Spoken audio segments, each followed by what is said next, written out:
오늘 이제 마태복음 7장에서 봤지 않습니까? 마태복음 7장 21절이었어요. 나더러 주여 주여 하는 자마다 다 천국에 들어갈 것이 아니다. 하늘에 계신 아버지의 뜻대로 행하는 자라 들어간다고 했거든요. 그러니까 아버지의 뜻을 알려면 예수님을 알면 돼요. 예수님이 무슨 말을 했고 어떻게 이 땅에 왔다 가셨나만 보면 그 뜻이 거기에 나타나는 거지, 하나님의 뜻이 뭘까 고민할 필요는 사실 없어요.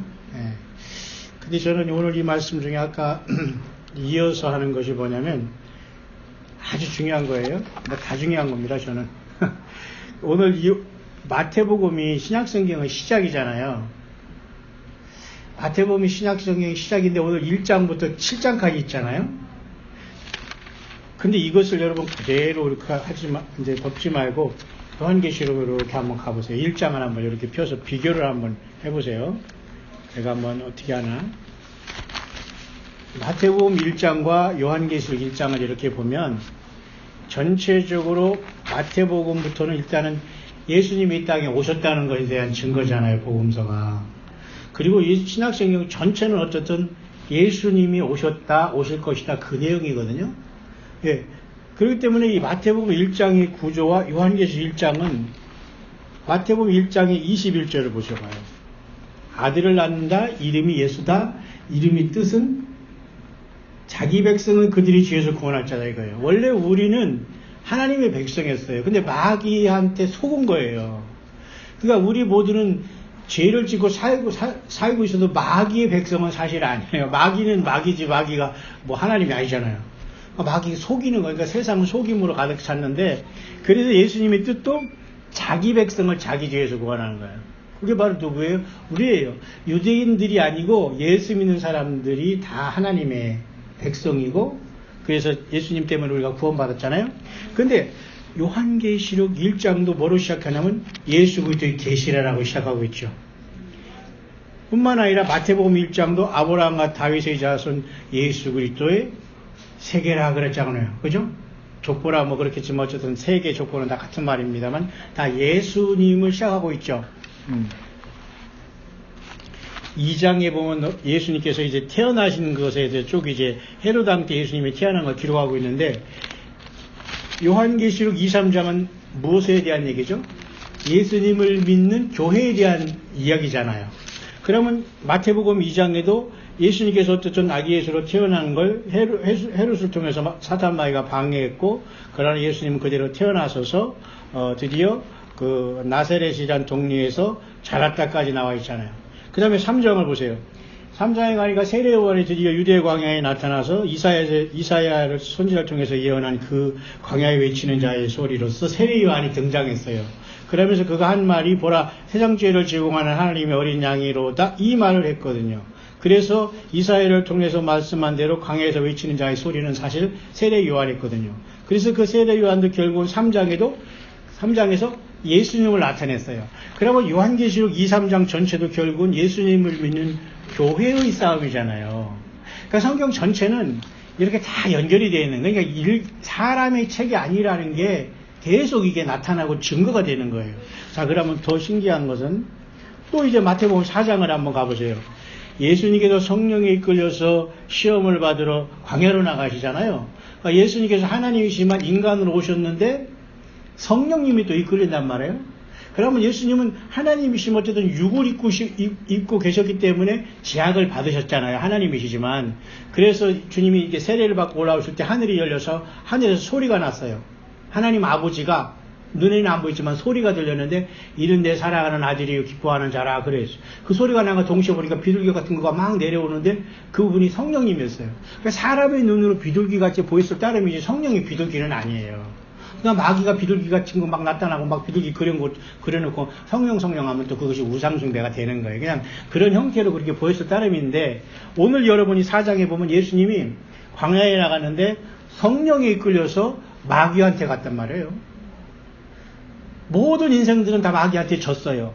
근데 유일한 하나님이 인간으로 오셨기 때문에 마귀도 그걸 알았습니다만 인간의 몸을 하나님 예수께서 입었기 때문에 마귀가 맘먹는 거예요. 지금 이기려고. 왜? 하나님이시지만 인간으로 왔는데 이 모든 인간들처럼 마귀가 예수님을 이기려고 여기 등장한 거예요. 어디 광야에. 그러니까 하나님도 예수님을 광야로 보내신 장면이 사정에 나오죠. 근데 예수님 어쨌든 40일 동안 금식하고 그 피골이 상접한 상태에서 움직이셨을려나 제대로 모르겠어요. 40일 굶으셨는데, 그죠? 그런데 또 마귀는 나타나서 막 유혹하니까 기가 막힌 거 아니에요? 사람 다 죽여놓고 마귀가 나타났더니 100% 마귀가 야, 너 병원 가자. 너 돌을 변해서 떡을 만들어봐. 너는 하나님의 아들이잖아. 하나님의 아들이라는 소리가 당신은 하나님 아니십니까? 그 말이에요. 하나님이 인간의 몸을 입었을 따름이지 마귀는 너가 하나님의 아들이거든. 그 말이 당신은 하나님이십니다. 그 말이에요. 근데 예수님은 그렇게 우리 때문에 대신 사람의 몸을 입고 와서 이겨야 됐어요. 그래서 광야에서 사탄 마귀가 3번의 유혹을 이겨버렸잖아요. 그러니까 예수님은 에덴 동산에서 인간이 먹은 선악을 알게 하는 열매의 나무를 뱀의 꼬임에서 먹지 않고 이기신 거예요. 그게 엄청난 비밀이에요. 이해하시죠? 그런데 여러분 이 4장을 놀랍게도 요한계시록 4장으로 가봐요. 지상의 2, 3장의 교회가 딱 끝나고 하늘 보좌가 열리잖아요. 근데 2로에 내가 보니 하늘에 열렸는데 2절 보세요. 내가 곧 뭐예요? 성령에 감동했잖아요. 그러면 예수님은 성령에 이끌려서 광야로 나가서 우리 대신 고난을 받으시고 사탄 마귀를 거기서 만났잖아요. 맞닥뜨린 거 1대1로. 근데 예수님은 3가지 다 아버지 하나님의 말씀을 기억하면서 이겼단 말이에요. 돌을 떡으로 만들라? 떡으로만 살 것이 아니라 하나님 위에서 나오는 말씀으로 산다. 성전 높은 곳에 뛰어내리라. 그죠? 그러니까 주님께서 뭐라 했어요? 주 너희 하나님을 뭐라 했어요? 시험하지 말라. 그렇죠? 그 다음에 또 한 가지. 나한테 엎드려 경배하라. 그러니까 주 너희 하나님만 경배하고 그를 섬기라. 이겼잖아요. 그러니까 예수님이 인간이 되셔서 대신 이기셨다는 확실한 증거는 그러니까 마귀가 떠나갔잖아요. 그렇게 예수님은 우리를 살리신 거예요. 그래서 마귀가 더 이상 근접하지 못하도록 인간의 죄를 완전히 하나님은 예수님의 피를 보고 다 잊어버리기로 작정해서 예수님은 십자가로 가신 거예요. 완벽하죠? 그래서 여러분 요한계시록 4장에도 보니까 오늘 4장 2절에 성령에 감동된 것은 사람 누구예요? 밤모섬에 요한이 성령에 감당되자마자 지상에서 지금 어디로 갔어요? 하늘 보좌로 갔잖아요. 그러니까 이것은 밤모섬의 요한 개인에게 아니라 예수님을 믿는 우리들이 언젠가는 아주 가까운 장래에 우리가 죽어서 천당천상 가는 것이 아니라 주님의 보좌에 가는 거예요. 일단 이 세상은 심판이 있기 때문에. 그 사람들이 전제하지 못하고 그냥 내가 잘 살다가 죽어서 천당에 깨어났다. 그것도 물론 믿음이 있지만 A학점은 못 줘요. 왜? 지금은 때가 그렇기 때문에 일단 심판이 있기 때문에. 근데 여기 4장에 보면 같은 마태복음과 요한계시록 4장이지만 4장은 예수님이 성령에 이끌려서 광야로 나갔다면 요한계시록 4장에서는 성령의 감동에서 인간이 하나님 보좌로 가잖아요. 저는 참 우리 새성지 광야의 성도님들에게 감사하고 너무너무 사랑스러워요. 왜냐하면 여러분들 만나서 저와 성경을 많이 예수님께서 가르쳐 주시네요. 저는 이평생 40년 동안 성경을 연구를 믿음상을 했다고 해도 오늘 이런 설교는 오늘 처음 하는 거예요. 내가 항상 여러분에게 처음 한다는 말은 감동이 돼서 하는 거예요. 내가 지금 이렇게 가르쳐도 가르치는 건 성령님인 걸 믿어야 돼요. 내가 성령이 아니라 여러분 똑같이 성령님이 와 계신 거예요. 다만 여러분들이 너무 바쁘기 때문에 내가 대신 성령님 옆에 모시고 대언하는 것 뿐이에요. 이해하시죠? 절대 여러분도 같은 성령을 갖고 동행하고 계시는 걸 믿으시길 바랍니다. 그래서 4장에 성령이 감동했잖아요. 밤모섬의 요한의 성령이 감동됐으면 순간에 첫째 부활을 해서 보좌로 갔다는 뜻이에요. 성령이 감동했더니 보좌를 베풀었다 하는 거 봤잖아요. 그래서 저는 이걸 보면서 정말 우리 주님 오실 때도 성령을 모신 분들이 솔로몬이 아가서에 보면 함께 가자 그러잖아요. 예수님 그러면 우리 가자 하면 아마 성령이 감동돼서 이런 현상이 발생하지 않을까. 우리 조심스럽게 성경을 볼 수 있는 거잖아요. 재밌죠? 성경이 여러분들 이렇게 열어지고 그러니까 재미있죠. 그래서 우리 성지 광야기뿐만 아니라 또 이 음성으로 듣는 분들이나 모든 분들은 참 나는 사역자로 봐요. 오늘날 교회가 왜 이렇게 힘이 없냐면 목사님 모시고서 예배하는 걸로다가 나는 이렇게 만족하려고 하기 때문에 힘이 드는 거예요. 왜냐하면 그 전향을 해야 돼요. 사고방식을 완전히 전향해야 돼. 나는 일주일 동안 내 가정과 내 직장과 사업장에서 내가 한 사람 한 사람으로 예수님의 사신, 성경으로 말하면 사도 바울이 그리스도의 사신이 되어 내가 너희를 예수님을 준비한다고 했잖아요. 그런 여러분 사명감을 갖게 되기를 바라요. 그래서 주일날이나 이렇게 예배할 때는 각자 최선을 다해서 선교하고 사명 감당하고 여기 와서 이제 하나님께 보고하면서 새로운 한 주간에 하나님 앞에 사명의 그것을 받는 것으로 여러분들이 예배를 하는 게 너무 귀할 것 같아요. 그게 바로 사명자들의 모습이에요. 그렇지 않으면 교인들밖에 못 만들어요. 이해하시죠? 여러분들은 오늘 예배하는 것으로 예배하러 끝난 게 아니라 이미 나는 한 주간 열심히 내 가정, 직장에서 어쨌든 나는 예수 믿는 사람으로서 믿지 아니하는 사람들을 많이 만나고 지나왔는 그 자체가 여러분들은 사역자였다니까요. 앞으로도 그런 믿음 갖게 되길 바라요. 그래서 몰렸다가 흩어져 가는 거예요. 그래서 어느 순간 우리는 이와 같이 이 요한계시록 4장에 성령에 감동되면 하늘 보좌로 올라간다는 거예요. 또 한 가지 여러분 5장 보세요. 다시 마태복음 5장 보세요. 마태복음 5장은 심령이 가난한 자가 복이 있나니 천국이 저희 것이며 하면서 쭉 예수님께서 감람산에 올라가셔서 복 있는 사람에 대해 말씀한 게 5장이잖아요. 애통하는 자 복이 있다. 온유한 자 복이 있다. 의에 줄이고 목마른 자 복이 있다. 긍휼력 있는 자 복이 있다. 마음이 청결한 자 복이 있다. 화평케 하는 자 복이 있다. 의를 위하여 핍박을 받는 자 복이 있다. 나를 위해서 너희가 요구도 먹는 거 복이 있다. 기뻐하라. 그 내용이 주가 이루고 있잖아요. 5장. 그런데 여러분 요한계시록 5장은 이렇게 복 있는 사람이 요한계시록 5장에 어린 양 대신 우주 만물을 주신 하나님 인간으로 오셨던 그 예수님을 5장에서 만나고 있잖아요. 그죠? 4장, 5장은 하늘 보좌인데 거기에 우리를 위해서 피 흘리시고 구속하셔서 사탄 마귀에서 사망 권세에서 이기게 하신 예수님께서 요한계시록 5장에서 새 노래를 부르면서 우리에게 영광을 받으시잖아요. 그러니까 여러분 이 마태복음 5장도 주님을 만날 사람들의 심정의 상태를 얘기해 주는 거예요. 세상에서 예수님 안 믿는 사람은 심령이 가난한 자가 복이 있다고 하지 않잖아요. 그러나 우리는 세상에 살지만은 우리는 예수 믿음으로 그것을 이겨나가야 되는 거예요. 이해하시죠? 그 사람이 나쁘다는 게 아니라 우리는 이 속성을 가져야 돼요. 예수님이. 그래야지만 요한계시록 5장에 주님을 만난다는 뜻이 여기에 담겨져 있는 거예요. 또 그 다음에 6장 한번 가보세요. 6장이 마태복음 6장에 보면 주님은 계속해서 5장에 이어서 사람들에게 보이려고 이렇게 위선 부리지 말라. 그리고 구제할 때 외식하면서 하지 말라. 오른손이 아니라 왼손이 하게 하라. 이렇게 다 주님께서 말하게 하시면서 특히 6장에서는 무엇을 말씀해 주냐면 6장 5절에 주기도문을 가르쳐 줬잖아요. 하늘에서 아버지의 뜻이 이룬 것처럼 이 땅에 이루어지라고. 그죠? 그런데 여러분 요한계시록 6장은 드디어 예수님께서 7인봉한 책을 받으셔서 떼지기 시작하잖아요. 그럼 그게 뭐죠? 심판이지 않습니까? 그러면 요한계시록 6장에는 예수님께서 하늘 보좌에서 심판의 책을 떼시면서 이 지구를 심판하면서 아버지의 뜻을 이루는 모습이 나와 있잖아요. 마태복음 6장 주기도문이 나와 있잖아요. 6장에서 요한계시록 6장에서 이루어지잖아요. 그러니까 하나님의 모든 말씀이 지금 이렇게 꿈틀꿈틀 살아있는 거예요. 여러분 어때요? 즐겁죠? 마지막에 오늘 7장이 오는 것은 뭐냐면, 그래서 이제 그 상황 속에서 이제 마태복음 7장에 와서 주님은 이제 비판하지 말라 이렇게 얘기하면서 우리에게 거룩한 것을 개와 돼지에게 또 던지지 말라, 구하라 찾으라 두드리라 이런 말씀을 하시면서 주님께서 7장 14절 한번 읽어보세요. 졸리시니까 시작.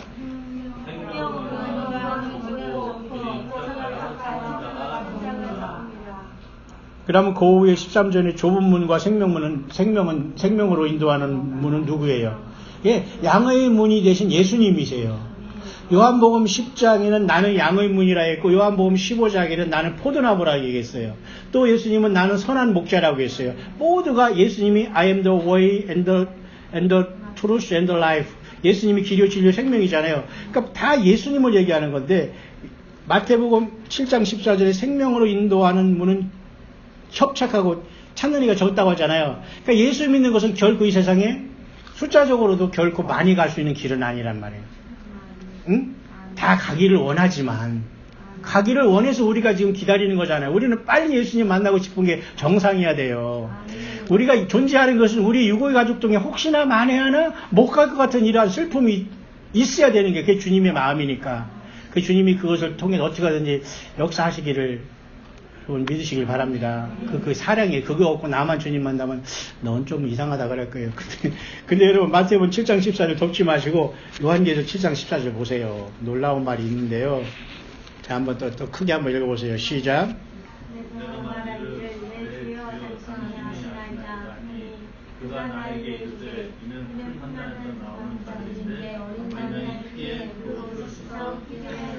누구? 예수님의 십자가에 흘리신 피로 여러분처럼 회개의 삶을 살고 예수님을 사랑했기 때문에 흰옷을 입고 큰 환란에서 나오잖아요.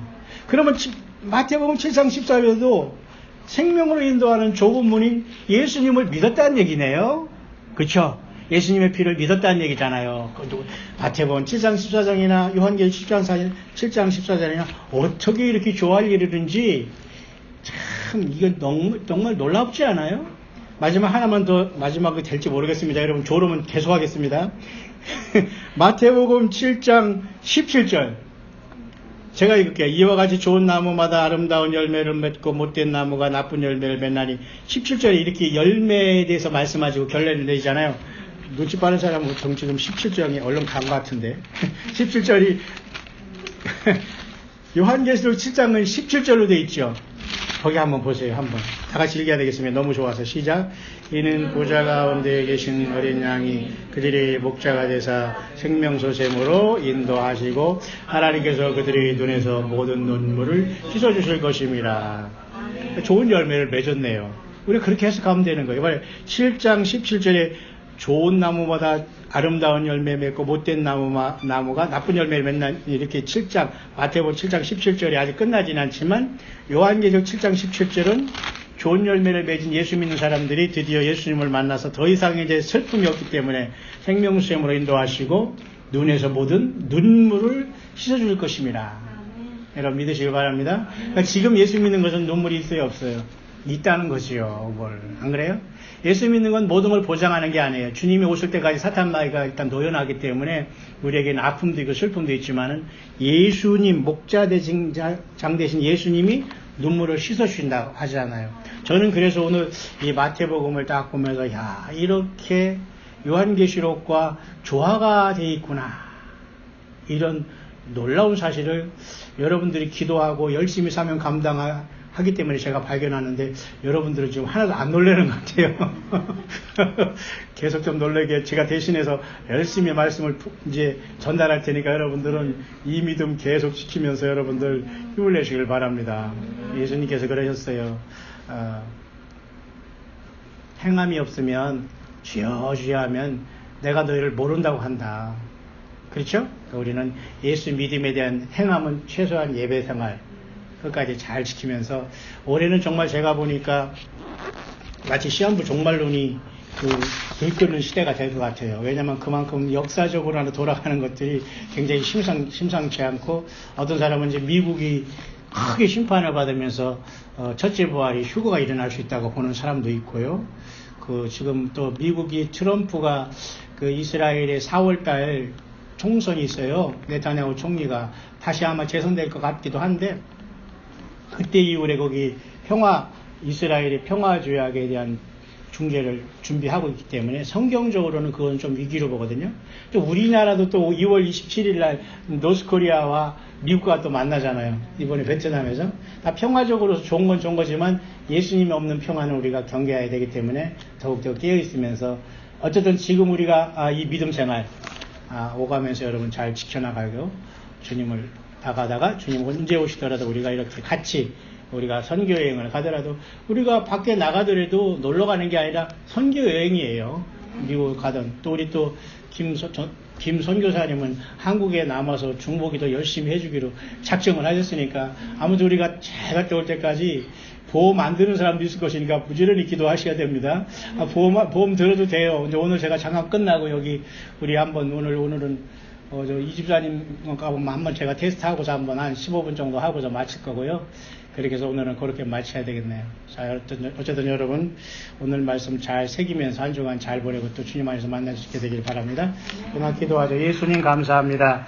오늘 오후 시간 우리가 육신적으로는 많이 피곤하지만 편안한 마음으로 졸면서 때로는 기쁜 마음으로 예수님 사랑하는 마음으로 주님의 자녀들이 오늘 이렇게 소수가 모였지만은 예수님의 말씀을 성경 말씀을 마태복음과 요한계시록을 1장부터 7장까지 대주해 보면서 참으로 엄청난 진리의 말씀을 다시 확인했습니다.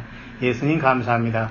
끝까지 주님 오실 때까지 생명 되신 예수님이 자신을 믿고 우리가 또한 흩어져 갈 텐데 우리가 흩어져 가는 가정에서 또한 직장에서 또한 거리에서 다 우리는 예수님의 파송된 지교회라는 또 하늘나라의 그리스도의 사신이라는 이 믿음을 가지고 예수님 모시면서 담대하게 주님 오신 가까운 이때에 깨어서 늘 예수님과 동행하는 전도인과 선교인의 사명을 잘 감당하다가 우리 주님 만나는 우리 귀한 종들 다 줄 수 있도록 주님 함께하여 주시옵소서.